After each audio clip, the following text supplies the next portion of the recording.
All right, so I wanted to just talk really quickly of like, what are your options if you lose teeth? Yes, I'm in the car. Yes, I'm driving. But this is an important topic. I know that there's a lot of people that kind of struggle and probably don't even know like some of those options that you may have when it comes to actually losing teeth. So I wanted to just kind of share some of the main ones that everybody talks about.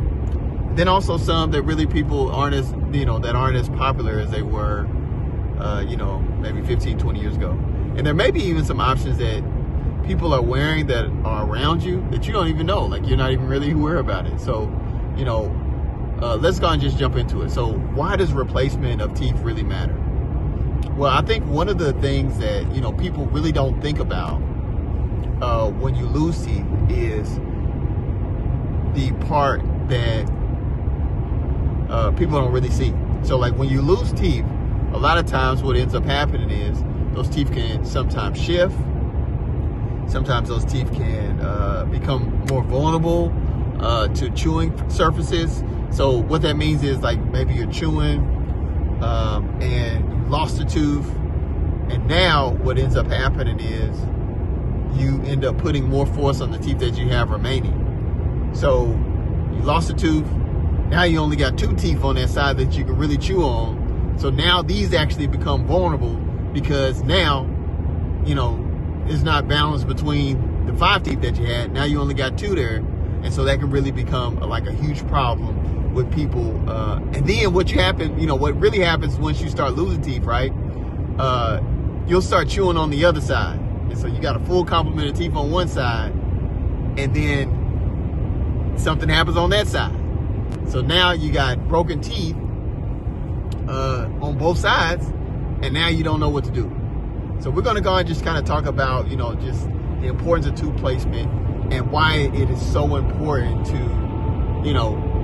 pretty much make sure that you have some type of replacement option or some type of something so that you can really, function and not continue to keep losing teeth. Because, teeth are really neighbors, right? They sit so close together, and one can affect the other. You can have so for instance, you could potentially have teeth that you've lost. And I hear it all the time. You may have patients that be like, man, I was good until I end up losing this teeth. Now all my teeth are falling out. And so it can really be, like a daunting thing once you really start to lose teeth. And it's a lot of people that struggle with it. And, it's really common. A lot of people don't really talk about it, at least not, outwardly. But we're here to talk about it today, right? So think about it kind of like this. So you have, have you ever tried to finish like a puzzle? And within that puzzle, you can't find, so there's one tooth or one picture or one puzzle piece that's actually missing. And so you work really, really hard to try to find this missing puzzle piece. And it just bugs you because, man, where is this puzzle piece? And, if you look at the puzzle far away, you can actually see that, and look, you can make out the picture. But as you come close onto it, you can see that something's missing, and it just bugs you. And it actually affects the whole picture. And that's kind of what I was sharing earlier. You can have sometimes where, you're missing one tooth, so you start to chew on the other side, you're functioning on one side, and then what ends up happening is you put even more load on that side, then you end up losing a tooth on that side, and now you're in the same boat on both sides, and you're trying to figure out, what am I going to do? So that's what this video is for, to really talk about why replacement of teeth matters. So one of the things that I want everybody to kind of think about this on is, teeth next to a space can shift. So if you have a tooth that's missing, especially in the back, those teeth will start to move towards the midline or towards the front of your mouth. And so they'll start to tip and lean. And this can become a food trap, but it can also become a space that can start to have exposed roots around in those spaces there. So it can really start to change the way that you bite, and it changes the way you function. I talked about that earlier because you're chewing on either side, trying to figure out, where can I put this food? The other thing that it can really do that a lot of people don't think about is once a tooth is removed, what ends up happening is that bone starts to resorb. And so as it starts to shrink, those probing depths, so when we do measurements around your gums and check your gum health, those probing depths can be a whole lot higher than what they were in the past. So that's another thing. The other thing too is that everybody, is really aware of, it really affects your confidence. So if you got a tooth that's missing on the other side, like probably right there or something like that, a lot of times people don't smile as much because they're missing a tooth over there on the side. And, it can really start to affect your confidence. And not only your confidence, but also the way that you speak. So, sometimes I have patients that's missing their front teeth and they're like, trying to talk like that with their lip kind of drooped over their front because they don't want anybody to know that they're missing teeth. So let's talk about some of these options of what you can do. So everybody knows about implants. If you see any type of dental commercial, that's all they talk about. Implants. Implants this, implants that.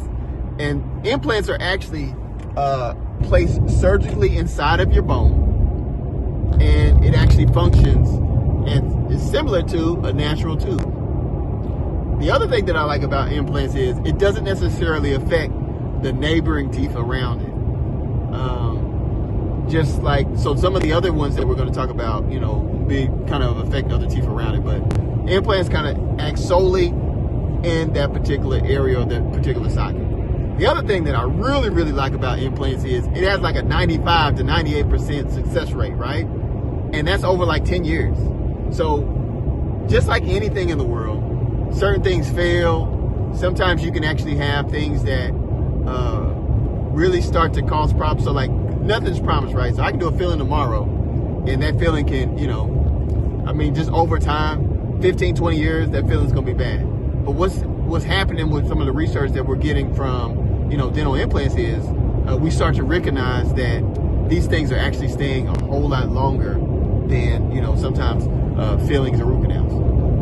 The other option that I wanted to talk about too is that really people don't really talk about as much, but it's just expensive as implants, is bridges.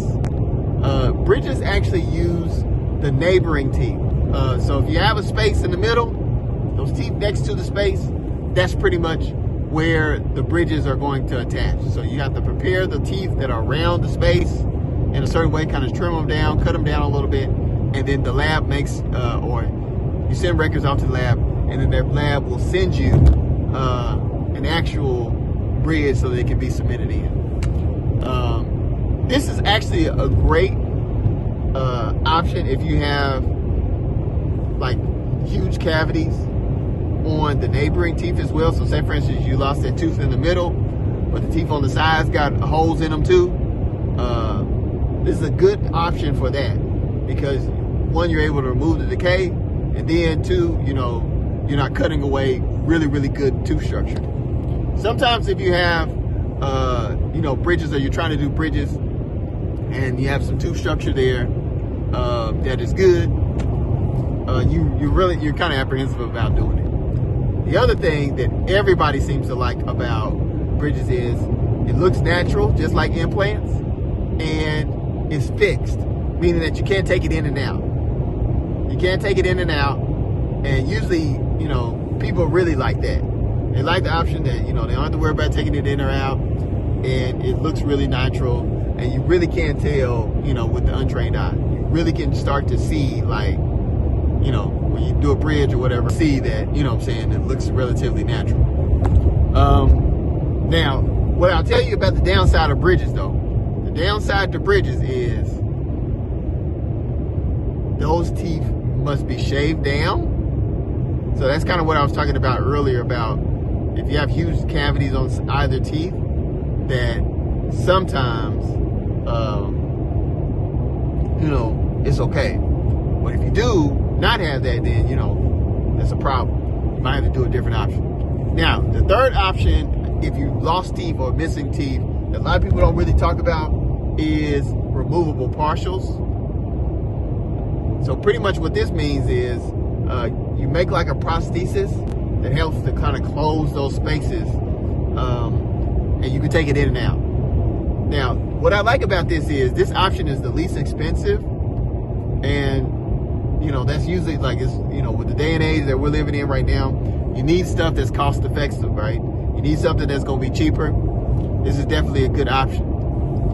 The other thing is, it's removable, so you can take it in and out if and you need to. And then the best option is it replaces more than one tooth.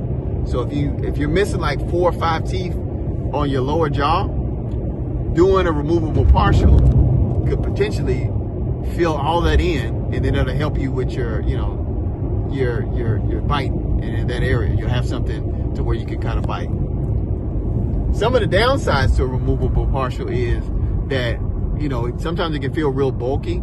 Sometimes when we do partials or dentures or whatever like that, patients say that, it feels like they have a bunch of rocks in their mouth. And that's just because, the mouth is really sensitive when it comes to a lot of things inside of your mouth. So if you have a partial, it can really feel really bulky. And so that's going to make your saliva and everything kind of kick up. And, you kind of see that sometimes. I mean, I've seen it with a lot of patients. And, I get it. I see why people sometimes don't want to fool with partials. But so far, just to recap, we got the implants, we got the bridges, and now we just talked about the partials. So I'm just curious, anybody out there, if you had to choose tomorrow which one you would rather have, whether it be an implant, a bridge, or even a partial, which ones would you actually go with? Why don't you drop that in the comments real quick? Because sometimes I actually use next time I think I'll probably try and do like a poll or whatever like that. But anyway, so I want to give you guys some tips to help, just for you to, some things for you to just kind of consider when you're talking about replacing missing teeth. One of the things that you always got to think about is, do you have the bone availability? So some people always go for, hey, I'm gonna get implants. You can put implants there, you can do a bone graft and things like that. But if you don't really have a whole lot of bone to start with, or if you have, bone that isn't necessarily the best type of bone, and we'll talk about that in a different video, what the best type of bone is. But implants may not necessarily be your cup of tea. It may not work for you. But the other thing that you want to think about is, the budget. A lot of this stuff, dentistry, as you guys know, is extremely expensive. And so, anytime you're talking about replacing teeth, budget is a huge thing. This stuff is expensive. Then the other thing that I'll share with you, if you're missing a lot of teeth, you might want to consider maybe doing a partial. So if you have a number of teeth that are missing in the top and the bottom of your mouth, you may want to do a partial. Now, the other thing to consider too, if you're missing a lot of teeth, is, do you want something that's fixed, meaning that you can't take it in and out? So that's the implants, and then that's also the implants, and also the bridge. You can't take that out. That's cemented in or screwed in, depending on if you have a screw retained implant or something that's cemented in, whether it's a bridge or a cemented implant crown. Those things cannot come in and out. And then you also want to see if it's removable. So removable is like a removable partial denture. So sometimes you can, that can also be an option. So removable partial denture, if you got a bunch of teeth that's missing and you don't mind it being taking it in and out, and you're okay with the budget, that's probably the best one for you. If you need something, say for instance you got an interview or something like that, you want to get something fast, you want to be able to take it in and out, and it's cost effective, removable partial denture, that's for you, for sure. I'm just talking to you. We just in an elevator. Well, really in the car. We just having a conversation. You sitting right there. You riding shotgun with me. Again, I always encourage everybody, don't just listen to what I'm saying. We're just having a conversation. You really, really have to go and check with the dentist so he can evaluate you. Because all I can, I'm just talking to you guys just about just general things. I don't want to necessarily think like, hey, Ken the dentist said, this is what I need. You really, really need to have a dentist in your town check you out to determine what the best option is for you. And they don't have to sell you no stream, to say like, the most expensive thing. Because remember, you got options. We've already talked about the removable partial denture. We've talked about the implant crown, and we talked about bridges. You got options. If you're missing teeth, you got options, and you don't have to go for the most expensive one. There's other ones too. There's pros and cons to everything. But for you to know which one you need to jump on, you have to go see somebody. You can't just go off of what I just said or watch some of my videos or anybody's videos on YouTube. That's not gonna help you. You gotta go in. So just to recap before I jump off, you don't want to leave missing teeth unaddressed for like a long period of time. You definitely got options. You do an implant, bridges, partials. There's like 3 different types of partials that you can do. You can do a metal one, you can do acrylic one, you can do a flex one. There's all different types of partials that you can do. But you want to definitely make sure that you talk to your dentist about the timing, the cost, and then the long-term effects with managing whatever you choose. So what's next? I want you guys to check out my full video of tooth missing replacement. That's on my channel. And that will kind of help walk you through some of the stuff that we talked about here. I just want to jump on real quick and kind of just share with you guys, give you guys some valuable information. I'm going to be trying to do this. Hopefully you guys will be able to ride in the car with me at least 2 to 3 times a week, where we can kind of talk about some of these common things. I want to make sure that I'm giving you guys good information so that you can go to a dentist in your town and hopefully get the help that you need. Appreciate you guys for hanging out.